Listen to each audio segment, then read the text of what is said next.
Samantala, Child Online Safety kasabay ng paggunita ng Safer Internet Day, ating tatalakayin kasama si Attorney Barbara May Flores, OIC Executive Director ng National Coordinating Center Against Online Sexual Abuse or Exploitation of Children and Child Sexual Abuse or Exploitation Materials. Attorney Flores, magandang tanghali po.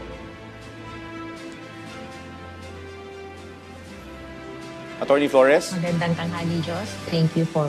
Hello? Can you hear me? Yes, we can hear you po.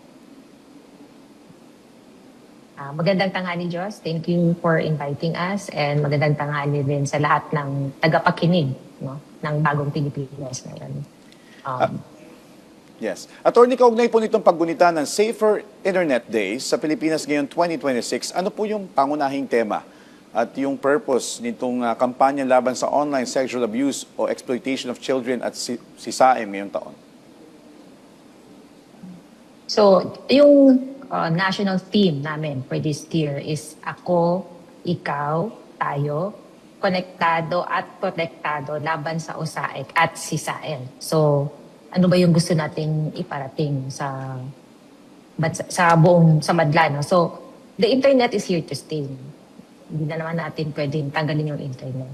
So, we're all connected, diba? Not just within the Philippines, but even from people or society outside the country.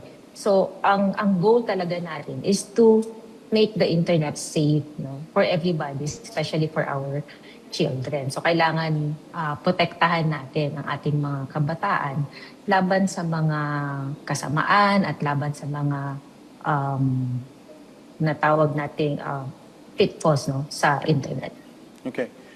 Attorney, paano po ninyo masusukat yung epekto ng mga kampanya ng NCC o SAIC, SISAEM sa kamalayan ng mga magulang, guro at kabataan tungkol sa ligtas na paggamit o tamang paggamit ng internet?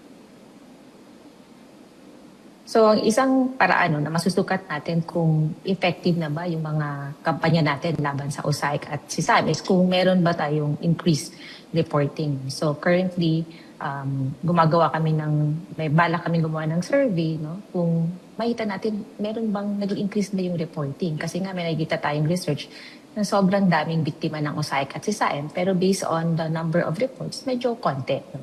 So if there's already an increase in report, that is an indication na epektibo yung ating mga kampanya para ma-aware ang public as to what is USAIC and SISAEM. Ang goal nga namin dito is, di ba, dati, di naman natin alam ano yung VAUSI, di ba? Pero ngayon, pag narinig ng mga tao yung salitang VAUSI, alam na nila kaagad ano yung VAUSI. So sana, darating din yung panahon na pag sinabi natin USAIC, SISAEM, no? Nasa consciousness na siya ng madlang people kung ano yung USAIC, ano yung SISAEM. Okay. Attorney, last year may mga mangilang-ilang kaso na mga biktima na yung mga photos or videos ng mga bata, mga minor, na ipinopost online ay nagagamit sa hindi tamang paraan. Minsan nagagamit pa nga sa pornografiya. Ano po yung mga hakbang o bagong hakbang o inisyatiba ng inyong ahensya na inilunsad ngayong taon para palakasin pa yung pagpapatupad ng Anti-USAIC at SISAEM Act and pataasin pa yung kamalayan, especially ng mga guardian, ng mga magulang, na hindi dapat pinopost yung mga anak nila online? So marami tayong mga plano at proyekto, no. Isa na dito, no. Last December 2025, we launched the first ever Philippine Strategic Action Plan against USAIC, SISAEM. So nakalaman dito ang iba't ibang klaseng proyekto para pugsuin ang USAIC at SISAEM. Balak din namin, no, na to engage more yung mga learning institutions, yung mga eskwelahan, para matuto po yung ating mga guro, paano ba ma-identify yung mga red flags. No? At kung may mag-report sa kanila, no, sa mga guro, ano ba yung referral mechanism? How will they treat these reports? Pangatlo, pati yung mga magulang, gusto rin namin silang matrain. Kasi alam naman natin na yung the family is the basic society. So parang dapat as parents or as caregivers, alam mo rin, no? Paano mo babantayan yung anak mo, especially in the world of internet. Dapat digital literate din ang ating mga caregivers as well as our parents. Meron din kaming proposed bill to amend the law. Ano po yung nasa proposed bill namin?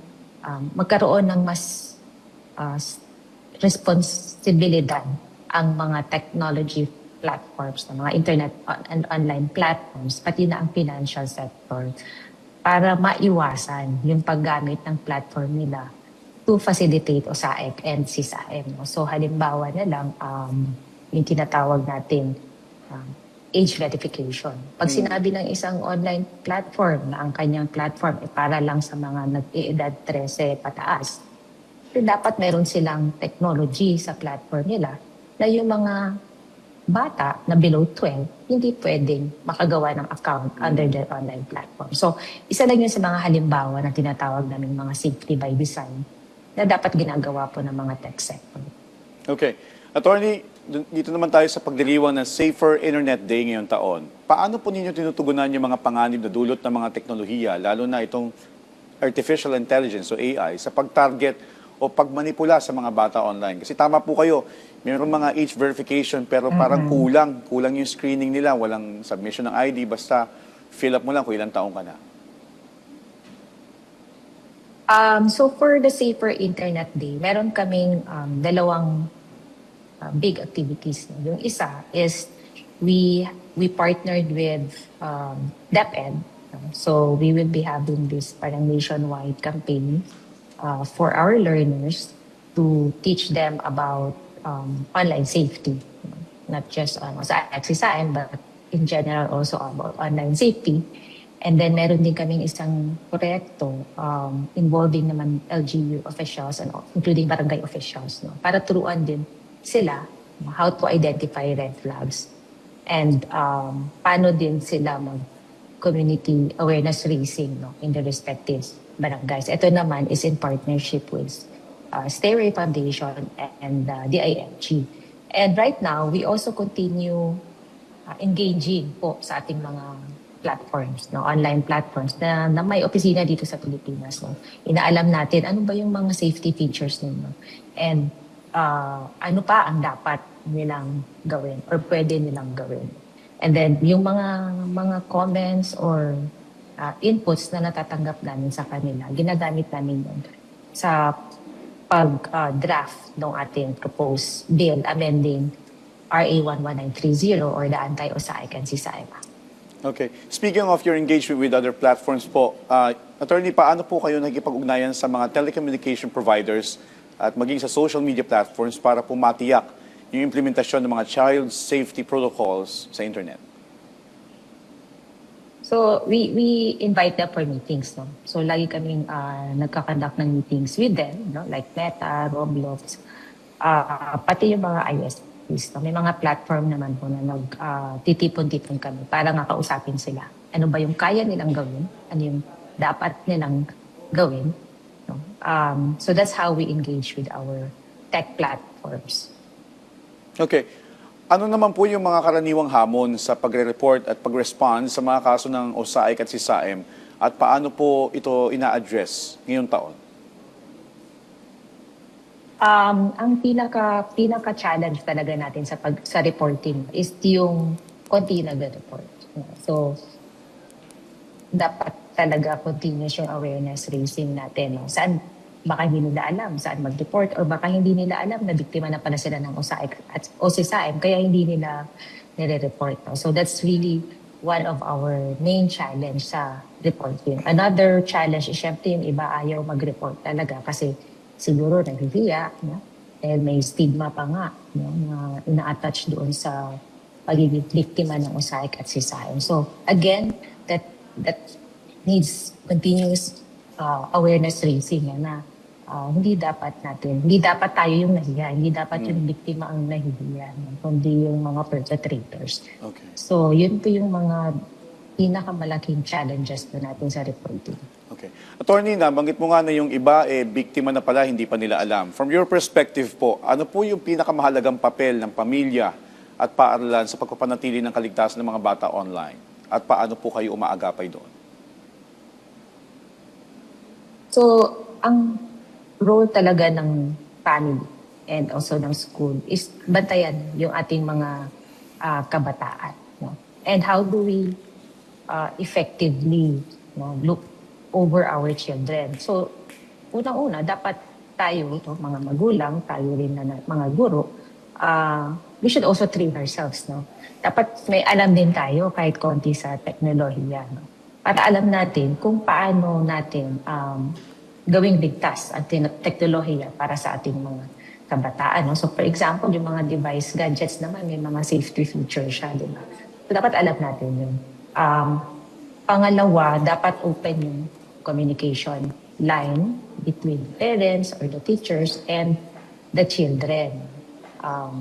Meron nga kaming research na nakita na paano ba yung effective communication sa kabataan sa usaping internet.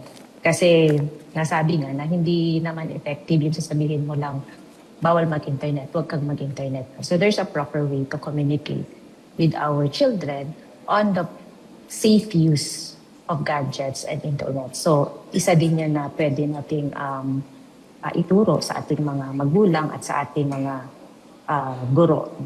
And also, syempre, alamin ng as parents or as caregivers, alamin din natin ano yung mga activities ng ating mga kabataan online. Diba? Nung wala pa nga ang internet, inaalam ng mga magulang sino ba yung mga kaibigan natin, sino yung mga kausap natin, no?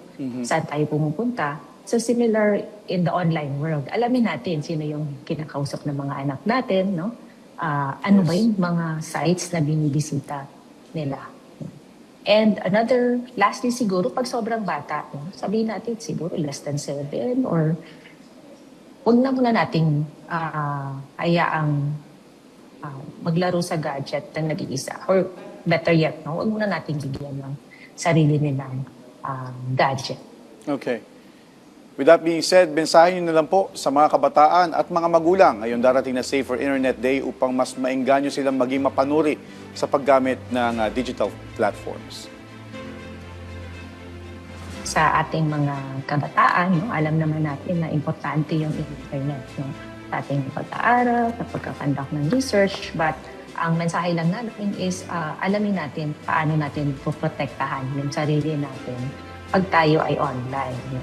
If something feels uncomfortable, pag medyo naramdaman natin, parang hindi tama. So, malamang hindi siya tama. So, wag na po natin ituloy. Iwasan din nating lagay online yung mga personal information natin. No? So, too much information online is also very dangerous. So, maging very, yung mga think before you click, di ba? Yung mga ganun. So, yun po yung mensahe natin sa mga kabataan. Again, as our theme says na, di ba? Ikaw, ako, tayo, konektado at protektado laban sa usaik at pasahan. Maraming salamat po sa inyong oras, paalala at impormasyon. Attorney Barbara May Flores, OIC Executive Director ng National Coordinating Center Against USAIC and CISAIC. Thank you, Attorney.